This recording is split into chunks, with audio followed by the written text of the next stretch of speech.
طوفانی بارش اور آندھی کی پیش گوئی الرٹ جاری کر دیا گیا۔ گندم کے کاشتکار جلد اپنی فصل کو سمیٹ لیں۔ کار تالا گانگ ناظرین، مئی کے پہلے ہفتے میں شدید بارش، ژالہ باری اور آندھی سے متعلق الرٹ جاری کر دیا ہے۔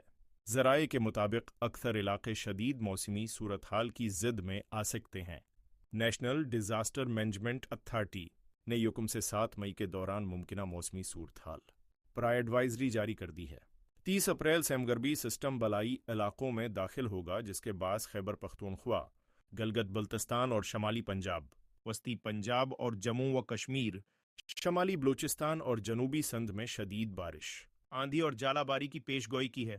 حکام نے خبردار کیا ہے کہ شدید بارشوں سے نشیبی علاقوں میں سیلابی صورتحال اور پہاڑی علاقوں میں لینڈ سلائیڈنگ کا خدشہ بھی پایا جا رہا ہے۔ اس کے پیش نظر متعلقہ ادارے ممکنہ ہنگامی صورتحال سے نمٹنے کے لیے پیشگی اقدامات یقینی بنائیں۔